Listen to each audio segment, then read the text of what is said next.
Alex, how's it going? It's going really well. I actually have a question. Yes. I am going over to talk with a client today, this morning, real quick, just to stop by his work to it's complicated, but I he has a factory, he has a workshop, he makes stuff. I need something that I bought from him repaired, so it's like this perfect opportunity to go chat with him. Hmm. The other day, I came up with this strategy with another agent I was talking to, and it involves first-time home buyers with lower income utilizing cosigner and rental agreements to get pre-approved for a loan. Does that make sense? Uh-huh. Yep. Yep. So you So get someone to co-sign for the loan, get them something that has like an ADU or at least a room that yes, they can rent out. Use that as income. exactly, Uh-huh. exactly. So I fed that into Chat GPT and had it spit me out a nice strategy that I could study. And then I was like, I might as well bring this to him so that he can kind of take a look at it. He's pretty Hmm. enthusiastic, and I think he would like to see something like this. The problem is it talks about stuff like Uh, it basically financial, it borderlines on financial advice. Is that stuff that I can still send him? Is that okay? Or should I kind of take out the stuff that is financial advice? Um, yeah, you can definitely do that. Because sometimes we kind of live on that border where we have to tell people like, hey, budget your money better so you can afford to do this, or you have to get to this income to be able to afford things like this. Um, so you're fine there. I would also have Chat GPT make you like an elevator pitch of this same thing that you could explain to someone in 20 to 30 seconds, and then Oh, like okay. a deeper dive version as well. So you could almost say like, hey, I'm doing this thing that helps people that might struggle to qualify super easy. We're going to get you a renter and we're going to find someone to co-sign with you. And it's a way that you can get in. Right, right. And then I can leave him the longer version of it so he can kind of take Yeah. a look and dive into the details. Okay, awesome. Yep. Or I mean, you can even say, let's set up an appointment to get you started on this program. Because Yeah, this is, if you've heard of a MOFR, it's a real stupid name, but stands for Make Offer for Immediate Response. So right. basically, you figure out a problem and then you have the solution integrated into your business. And so if the problem is people would love to buy a house, but their income is not quite there, then this is your solution. You need to find a cosigner and we need to find properties that would let you rent them out so you can count some of that income to help qualify. And so then you almost like give this elevator pitch with a call to action to meet to get set up on this program. And I you see what you're saying. name it Yeah. something interesting, and then it's a kickstart type thing. And then you could even outline a couple of properties beforehand that would work for this, that could get them excited. So you say like, hey, this is a property that would work for exactly what we're doing that you potentially could qualify. Right.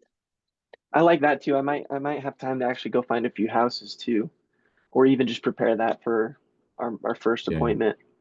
Well, and then what you would do is you'd use, like, let's say this all works out for him, then you would just use him as a case study and be like, this is kind of how his Right. income was too low.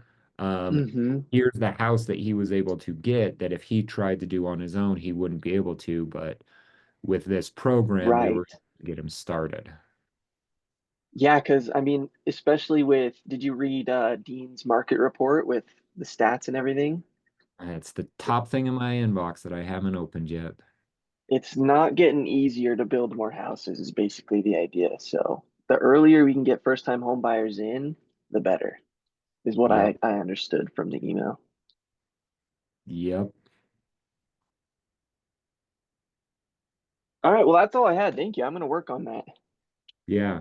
Yeah, if you're interested, Keller Williams has an article named How I Met Your Mofer. Okay. If you Google that, you'll find it real quick and easy. And it's basically like how to build out a mofer. Um, and then I like these type of ideas because this is something that you can just give to people or like say to people like, hey, who do you know that would love to buy a house? Um, but their income's just not quite where it needs to be yet. Like they're making money, they Right. have a good job, but it doesn't quite be there yet. And that is a big group of people that qualify or would meet the criteria. And then you just give your elevator pitch like, hey, I can't even think of a good name, the program to help people like you buy a house. Here's how it works. Would you be interested in getting set up on this? Yeah. And like my brother, if I could figure this out, how to make this work for this client, I could for sure get my brother to do the same thing. So I think the strategy is really solid if it Yeah, works.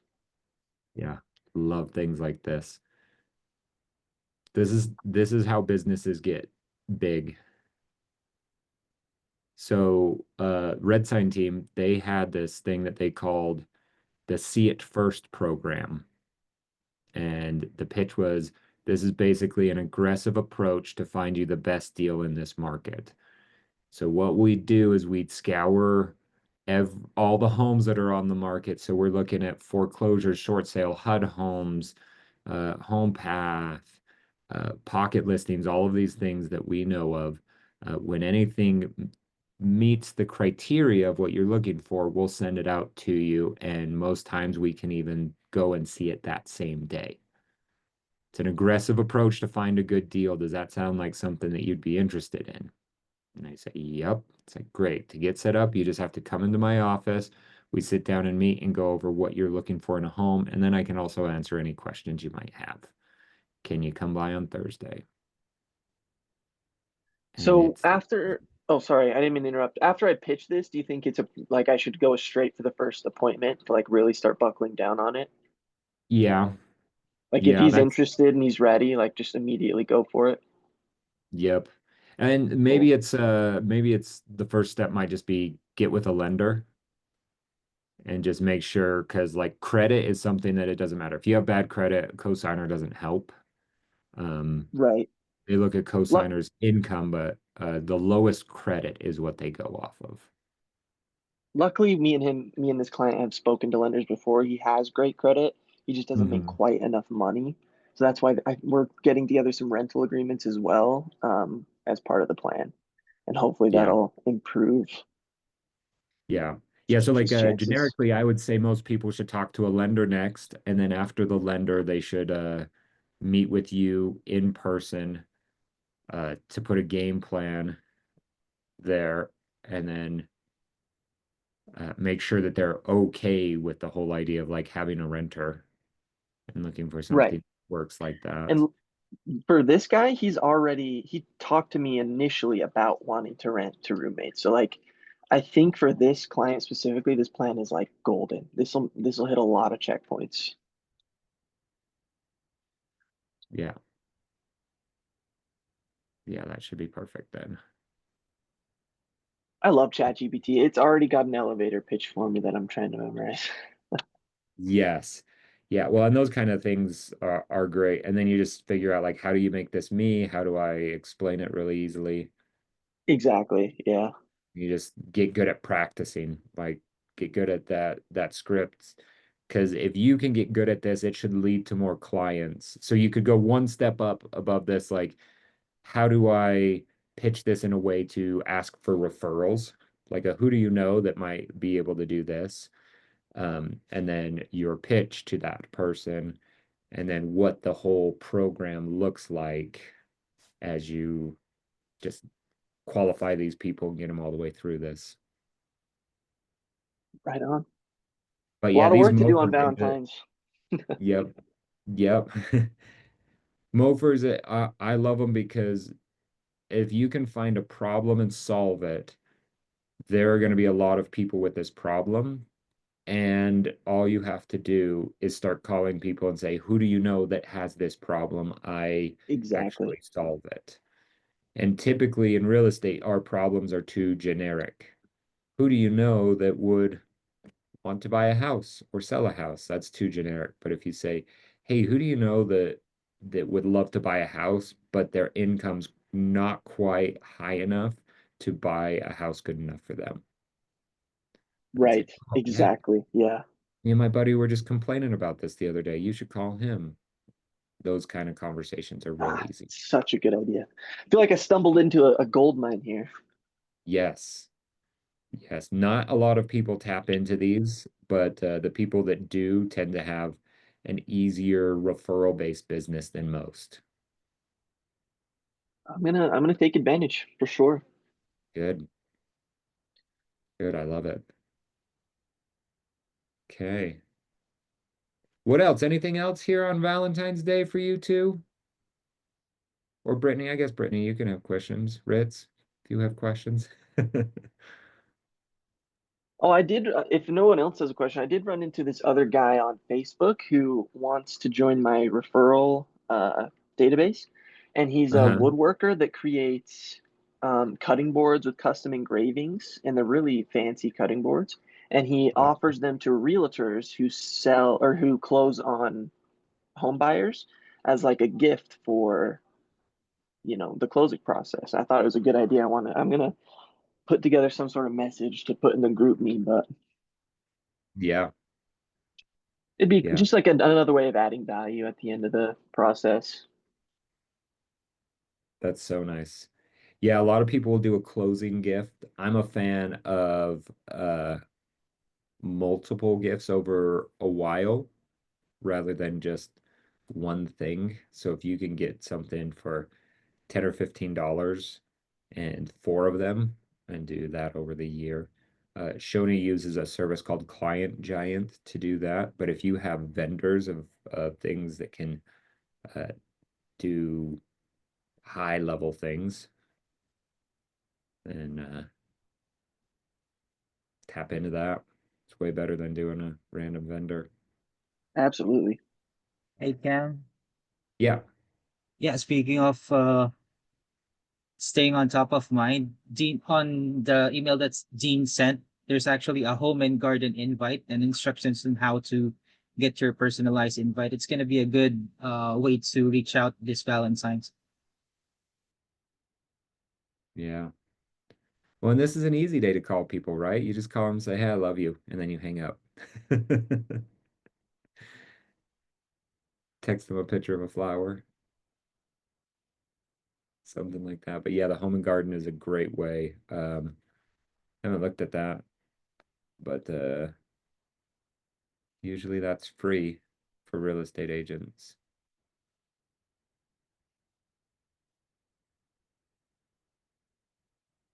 So yes. So if you want to promote the home and garden UCAR, um, let you do that. So you can start those invites today. Just put your branding right there and send some tickets out. So easy invite to add some value and pay $0.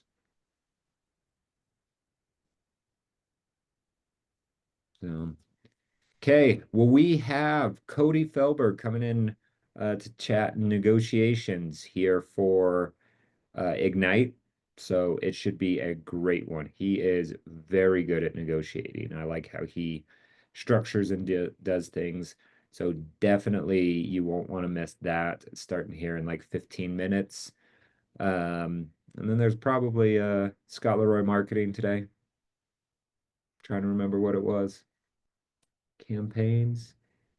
No, something. That will be at 11. And then next week, I'm going to send an email out about this as well. But there's no Ignite next week. Schedules are going to kind of change and things like that because um, family reunion. So be ready to come in on Tuesday and Wednesday all day because it will be awesome. We're live streaming those the best events on Tuesday and Thursday. So definitely come into that. Anyway, have a great day. We'll see you all later. See ya. Thanks, Cam.